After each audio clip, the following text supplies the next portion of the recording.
Hi, and welcome to week 5 of the I-Formation. I'm Jeff Gibbons. And I'm John Moist. And we're actually in sunny Mount Pearl shooting today. Next couple of weeks is going to be a road trip for us. We're getting ready, actually I'm getting ready to move house, and our set, all that's going to be different over the next few weeks, so stick around, you'll see a different look. And we'll be, we're going to keep the show to a minimum this week, just we want to make sure we got it out for everybody, and to tell you what we're thinking is going on in the NFL. And we're just going to zip right on through here. Starting with the first game of the week, Arizona at San Francisco. What are you taking on this? My take really is that Arizona is more talented at almost every position. They have a better team than San Francisco. It's pretty much, it's pretty much that basic. And also Navarro Bowman out for the year for the Niners, torn Achilles. Big defender out there. Arizona's coming in hungry. I think they get the win. I do too. Next, Chicago going into Indianapolis to play the Colts. And I don't know, man, the broken team that is the Chicago Bears. But they never cease to surprise. Well, the Colts offensive line is kind of looking broken now too. Andrew Luck couldn't pull it out in London last week. I still think though that winter's coming. I think these two teams are coming, and I think I'm going to say Chicago close. I'm sorry, Indianapolis close at home. Yeah, well, Chicago got a wide receiver out there too. Boyd is out. That's right. And he was a big part of their receiving game, so that's going to hurt him too. So yeah, I think Indy in a very close one, 3 points. Sure. No, you don't want to say a point and a half or something? No. All right, man. 3 is good. We'll stick with 3. Yeah. Next, we got the Beltway Series. We got Washington in Baltimore, and I see that Baltimore, some stir around there. They released Justin Forsett this week. Yeah. And we've got the possible or the coming pending return of Kenneth Dixon, and some excitement around that. But I don't think, and he's still questionable for this week coming. I expect to see him. I just have a feeling we're going to see Kenneth Dixon this week. Could be wrong. This is Wednesday. We have no access to injury reports yet, and I think Kenneth Dixon's going to play it over. Terrence West as well out there is going to get some reps. I think even if he comes back, it's in a limited role. But West is definitely the starter there for this week, I would think. Washington has pulled himself up to 2-2 with Baltimore finally losing a game this week, close to Oakland by 1 point. I think Baltimore bounces back at home here. I think this run game is going to be important, however this plays out. But Joe Flacco is going to capitalize on that, establish the run, spread the field, and I think they win this game. But I think it's going to be a good game to watch. We got two teams that are really deserving of watching this week, and I think it might be one of my games of the week, actually. Yeah, I like Baltimore to win this one, 6 points. All right. Next, we got New England and the return of Tom Brady going into the dog pound to play the Cleveland Browns. I mean, could you pick a team that's less deserving of getting this return of Tom Brady this week? Bill Belichick making the statement, we're not talking Tom Brady, we're on our way to Cleveland, and they're focused. They were just humbled at home at Gillette Stadium, actually shut out for the first time in 10 years at home by the Buffalo Bills. And they're ready. They've surprised people, I think, even to get to 3-1. We thought there could be some issues there with the depth chart with Jimmy Garoppolo going down. And, I think Ninkovich is back this week, too. That should be there's been some changes. Their defense. And I mean, that receiving core, man, Tom Brady. The only thing we have here as an X factor is that Brady could be a little rusty coming back, but I doubt very much that's going to impact the outcome, judging from what we've seen from the run game and the receiving core anyway with the shortage of quarterbacks. I'm saying they win this in a big way, they're focused, and they go to 4-1. Yeah, I'm going to say New England by a couple of touchdowns. By a couple of football fields, we'll say. Next, we got the Jets going into Pittsburgh, and Pittsburgh's scary. Roethlisberger came back there last week, and after the humiliating loss to Philadelphia the week before, and what a game he had, and he threw for over 300 yards, last count on his touchdowns. There was a lot though, 4 maybe? 5, I can't remember, the list goes on, but it was quite an outing. And the return of Le'Veon Bell. Le'Veon Bell had an exceptionally good day. He had well over 100 yards, and I think it was 174 yards all-purpose for him. And Le'Veon Bell is one of the biggest talents in the game, and he showed it this week. In short, this past week. They're home. Yeah. I don't see the Jets having an answer to that defense, that offense. Sorry, Yeah, I think they school him at home. 10 Yeah. points plus. Well, Fitzpatrick's after throwing 9 interceptions in his last 2 games, so that's pretty bad. The guy's getting close to Christmas at 9 interceptions. Hey, maybe we'll do our own 12 days of Christmas this year. AFC's. I like it. Yeah, well, that's the fun with it. But yeah, I don't think this is close. I think Pittsburgh wins this big. Now we got Philadelphia going into Detroit. Another decent battle It here. was 5 touchdowns. It was. That's what I thought. Anyway, who's next? We got Philadelphia going into Detroit to play the Lions. And the Lions still seem questionable on both ends and Levy for this game, so their defense is banged up. Philadelphia has the return of Zach Ertz this week. Also, Leotis McKelvin is coming back to play cornerback this week. Great cornerback. And I think that Can we say anything else about Carson Wentz? Carson Wentz so far is the real deal. Just can't say anything bad about him, that's for sure.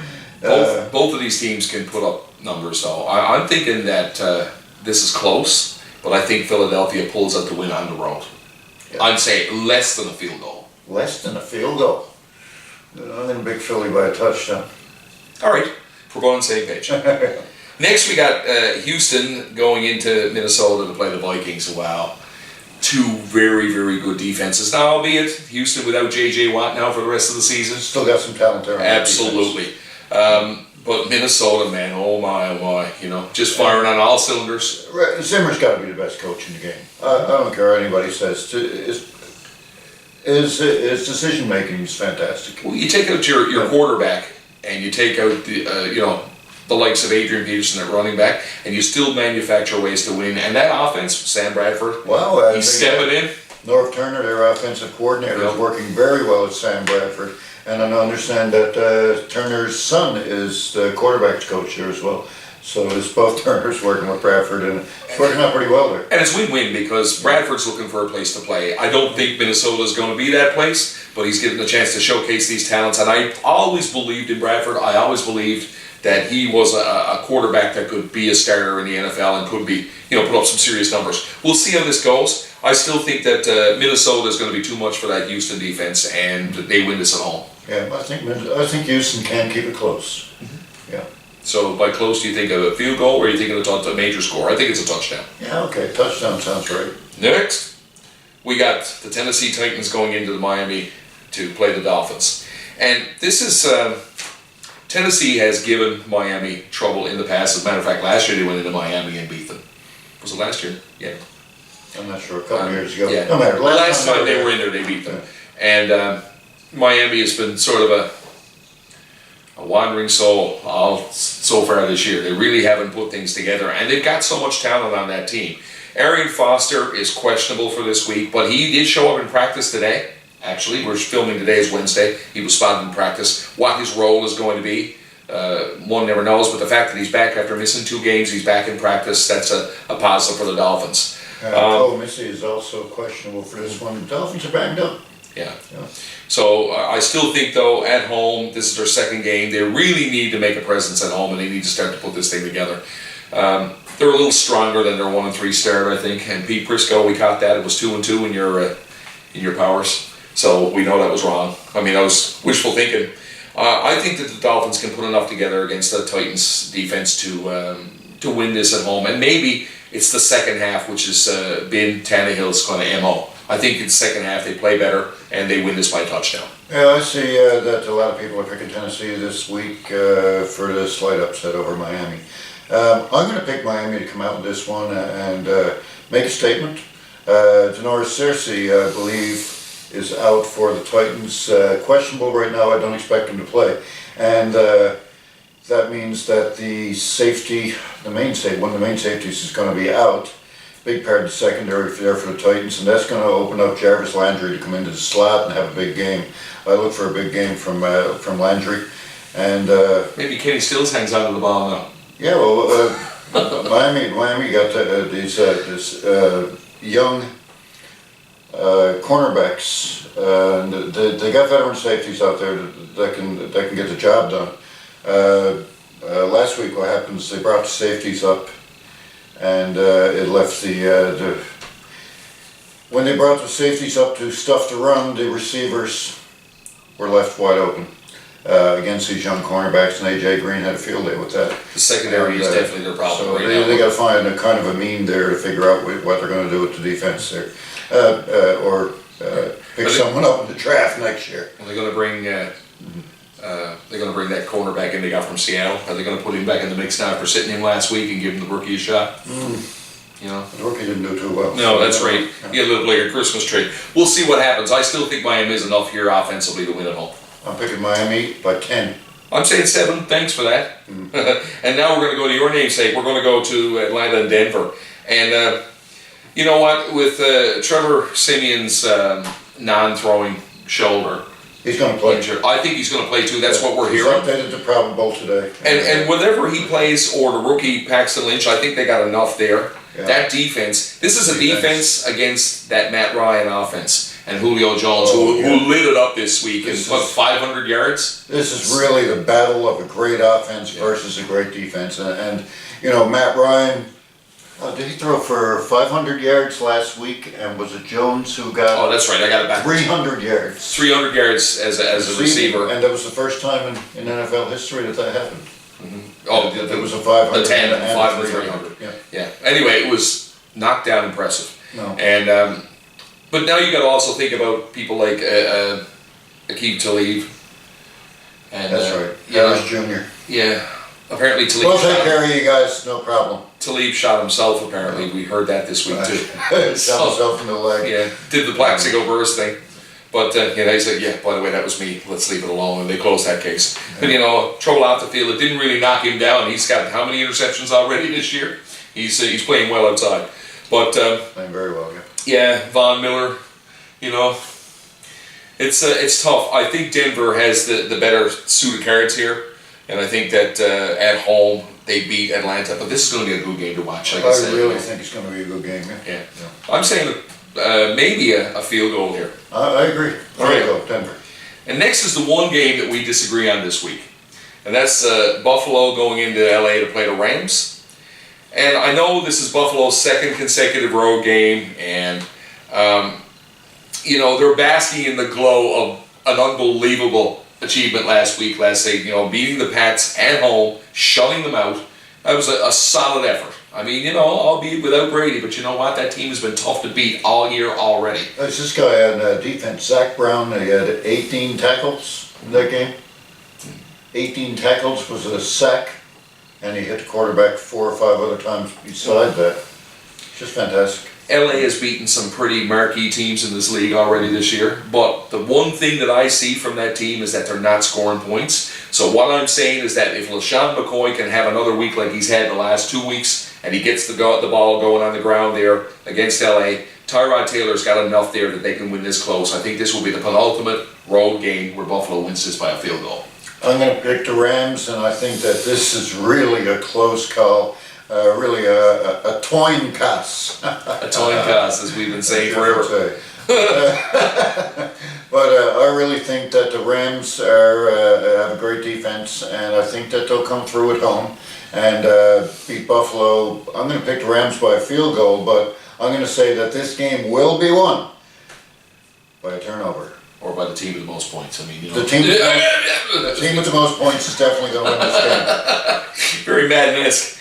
All right. This is a battle to see who. We know this one's close. Whoever doesn't turn over the ball.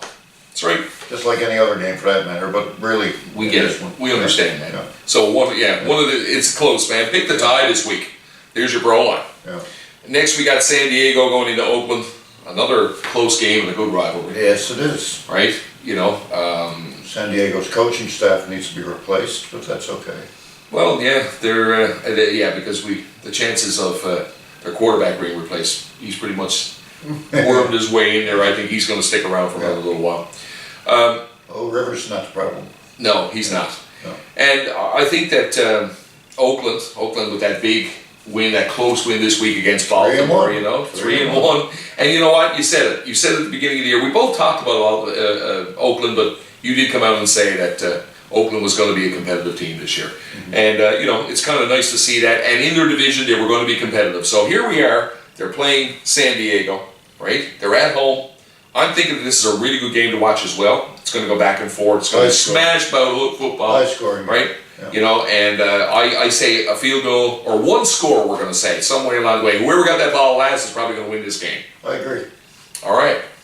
Next, we got Cincinnati and Dallas, and we both kind of talked about this one a little bit and flip-flopped a little bit too. We sort of sized it up, and we talked about the emergence in Dallas of Dak Prescott and Ezekiel Elliott. They've both been playing very well, and Elliott has managed, you know, since the first week of the year, each week he increased his yards per carry, which, you know, was showing that he was doing well on the ground. Cincinnati is a ball-stuffing team that's going to be able to, you know, if anyone's going to be able to handle a run, Cincinnati's front is going to be able to stuff them, and that's the key to their success in this game. I think if they shut Elliott down, or they control Elliott, you know, there are running backs that seem to be, you have to say control and not shut down, they've got enough to win. Yeah, I think Cincinnati's has some veterans on defense that are going to be able to handle this fantastic Dallas offensive line and handle them well enough to allow Andy Dalton to take the ball. I think maybe Tyler Effort is back this one. Yeah, it's looking good. It's looking good for him to come back. You sort of watching it. Big piece there for Cincinnati, and I think that Dalton's going to have a decent game in this one against Dallas secondary that is not playing very well this year. They're ranked somewhere around 20th, not quite sure, but somewhere around 20th. And I see Dalton having a big game here, and Cincinnati winning by a touchdown. And it is experience that's going to be the difference. All right, cool. Next, we got the Giants of New York going into Green Bay to play the Packers. Yeah. You know, did anybody see how Eli Manning played this week?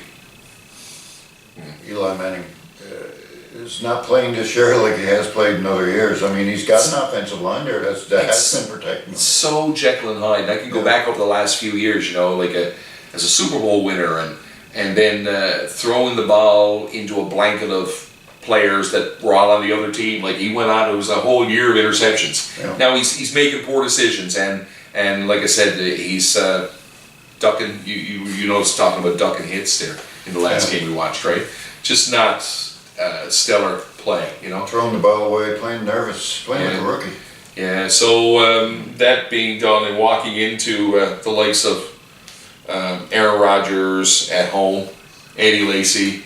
You know, the list goes on, and I just don't think that the Giants are going to be able to contain them. They've had trouble scoring points on occasion this year so far as well, not being able to capitalize in the red zone. I just think that there's too much. Green Bay's too much for them. Oh, I agree. The Giants' defense is not the problem here. It's that their offense hasn't been clicking like it's capable of clicking. And I know Shields is out for Green Bay, though, one of their top corners. Mm-hmm. But that's all right. Green Bay can come through on this one. They have a great offensive line that's going to handle that Giants defense, and I look for a big day from Aaron Rodgers. Really, right. Again. Discount double check. Yeah.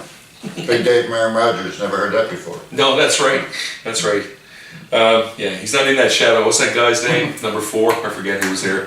Yeah, whatever. He's out in front now. That's right. Doesn't he do Wrangler jean commercials now or something? Yeah, I think I saw him there. Among other things. Yeah. The other things we're not going to talk about. That's it. And the copper bracelet stuff. What's that about? Yeah, you know, whatever. Hi, I'm old and I'm broken up. So am I, man, but I'm not endorsing that stuff.